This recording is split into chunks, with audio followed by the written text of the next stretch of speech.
শুভ সকাল, কেমন আছো সবাই? মিতার একটি নতুন ব্লগে তোমাদের সবাইকে স্বাগত জানাই।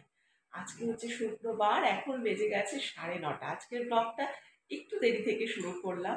বুঝতেই পারছো, লাল পাড়ে শাড়ি পরে রয়েছি, এখন একটু পুজো দেবো ঘরে। ইচ্ছে হলো আজকে একটু শাড়ি পরে পুজো দিই। চলো আজকের ব্লগটা এখন থেকে শুরু করছি। পুরো ব্লগটা দেখার অনুরোধ রইল। আশা করি আজকের ব্লগটা তোমাদের ভালো লাগবে। এই তো আমি এখন স্নান টান করে চলে এসেছি ঠাকুরের কাছে। ঠাকুর এসে প্রথম ঠাকুরকে প্রণাম করে নিলাম। তারপরে কালকের যে ফুলগুলো ছিল, মানে ঠাকুর দিয়েছি সেই যে ফুলগুলো ছিল, সেই ফুলগুলোকে আগে তুলে ঠাকুরের পায়ের থেকে তুলে একদম আসন পরিষ্কার করে নিলাম। তারপর আমি ঠাকুরের জায়গাটাকে একটা কাপড় দিয়ে বেশ ভালো করে মুছে নিচ্ছি। ঠাকুরের জায়গাটা মুছে নিয়ে তারপরে ঠাকুরের বাসনগুলো ধুইয়ে আনবো, ধুয়ে তারপরে জল নিয়ে আসবো। আর এই যে ফুলগুলো দেখো কত সুন্দর লাগছে না, ফুলগুলোকে কি সুন্দর করে সাজানো রয়েছে। পুজো করতে করতে উঠতে হলো। এই যে ফ্লিপকার্ট থেকে এটা এসছে, কি এসছে দেখাবো পরে, পুজো করে নিয়ে আগে। ওম নমঃ শিবায়, ওম নমঃ শিবায়, ওম নমঃ শিবায়। সব ঠাকুরকে স্নান করিয়ে চন্দন পরিয়ে দিলাম, আর মা লক্ষ্মীকে এখানে চন্দনের ওপর সিঁদুর পরিয়ে দিলাম, আর পায়ে দিয়ে দিলাম ফুল। সব ঠাকুরকেই ফুল দিয়ে দেবো, আর নারায়ণকে দেবো সাদা ফুল, কারণ নারায়ণ কিন্তু সাদা ফুলেই খুব তুষ্ট হন। তো নারায়ণকেও সাদা ফুল দিয়ে দিলাম, আরও ফুল দেবো। সব ঠাকুরকে ফুল দিয়ে খুব সুন্দর করে সাজিয়ে দিলাম ঠাকুরের আসনটা। সব ঠাকুরকে সুন্দর করে একটুখানি সাজিয়ে, আমার মনের মতন করে একটু সাজিয়ে, আমার যেভাবে মনে হয় সেভাবেই কিন্তু আমি পুজো দিই। খুব বেশি যে পূজা বিধি জানি সেরকম কিন্তু আমি নই।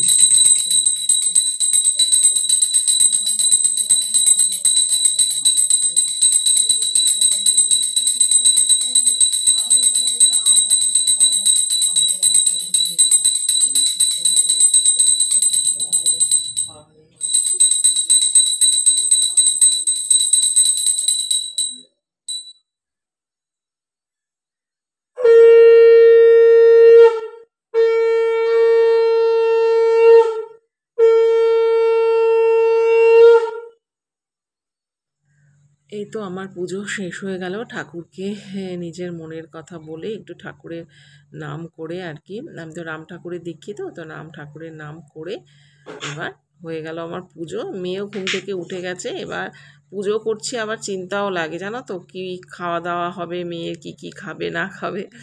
যাই হোক, এই যে এখন পুজো আমার কমপ্লিট। চলো এবার সংসারের কাজ শুরু করি। এখন বেজে গেছে প্রায় ওই যে 11:15। এটা 10 মিনিট ফাস্ট আছে, 11টাই ধরো, 11:05 হবে।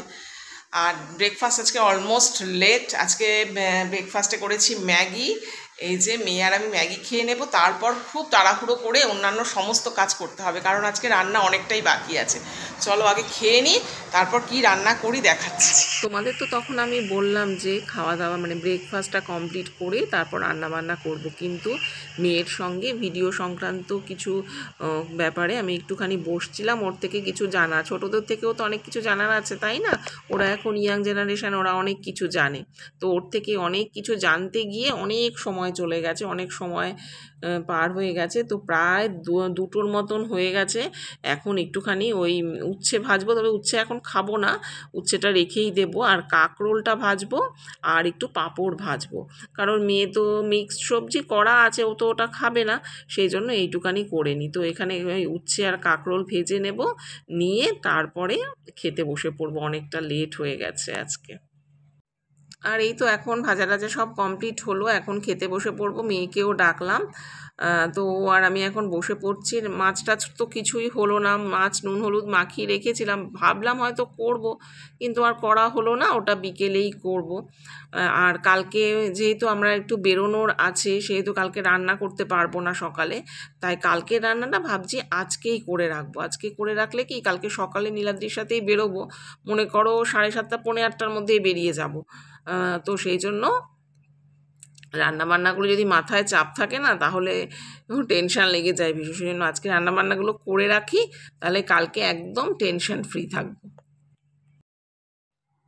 আর এখানে দেখো আমাদের দুজনের জন্যই থালায় ভাত দিয়ে নিয়েছি। আর মেয়ে তো মিক্সড সবজি খাবে না, ওর জন্য ওকে ওই পাঁপড় ভাজা দিলাম আর কাঁকরোল ভাজা দিলাম, মাছের ঝোল দিলাম। আর আমি এখানে ভাত নিয়েছি, পাঁপড় ভাজা, কাঁকরোল ভাজা। আর আর একই, দুজনের একই, ওর শুধু মিক্সড সবজিটা ওর যাবে, মানে খাবে না ও। আর আর সবই খাবে, আর মাছ আছে। এই হচ্ছে আজকে। আর চাটনি নেই, চাটনি করব ভেবেছিলাম, আর করা হয়নি। তো চলো আগে খাওয়া দাওয়াটা করে নিই, আর তোমরাও তাড়াতাড়ি করে খাওয়া দাওয়াটা করে নাও। আজকের ভিডিওটা কেমন লাগবে জানাবে কিন্তু। তো বন্ধুরা, এইমাত্র খাওয়া দাওয়া করে সমস্ত ঘর মুছে, সকালে আর কি ঘর মোছা হয়নি, সময় পাইনি, ঝাড় দিয়ে দিয়েছিলাম আগে। তো সমস্ত ঘর মুছে সব ঘর পরিষ্কার করে ফ্রেশ হয়ে তারপরে এলাম। আর সকালবেলা যখন পুজো দিচ্ছিলাম তখনই তো পার্সেলটা এলো, তোমাদের বললাম। তো এখন পার্সেলটা তোমাদের দেখাচ্ছি কি এসেছে। ছিঁড়েই ফেললাম।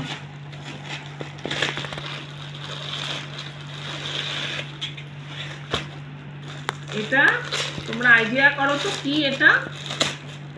এটা হচ্ছে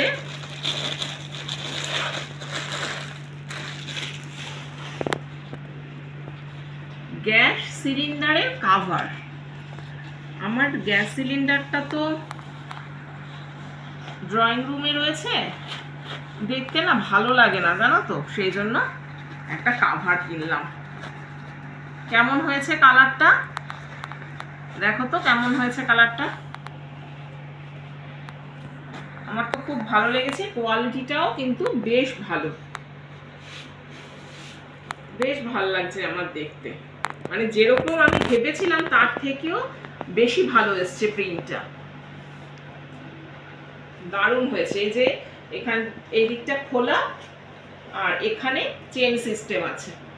এই যে এই পাশ থেকে এই যে এইভাবে জাস্ট, এটা হচ্ছে কাভারটা, এই দেখো এইখানে চেন সিস্টেম আছে, চেনটা আটকে দিলেই একদম পুরো, এই দেখো এই পাশটা, এই দিকটাও চেন সিস্টেম আছে, এই পুরোটা। মানে এটা মাথাটা আর কি, এই যে মাথাটা, এটা হচ্ছে মাথাটা, ওপরের দিকেরটা, মাথা বলতে ওপর দিকটা, আর এটা হচ্ছে নিচ দিকটা। তো কেমন হয়েছে অবশ্যই জানিও। তো বিকেলবেলা তোমাদের এটা মানে গ্যাসের সিলিন্ডারের মধ্যে পরিয়ে দেখাবো কেমন লাগছে।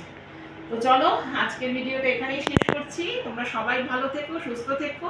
আর আজকের ভিডিওটা যদি তোমাদের ভালো লেগে থাকে তাহলে প্লিজ আমার চ্যানেলটিকে সাবস্ক্রাইব করে আমার পাশে থেকো। আজকের মতো টাটা।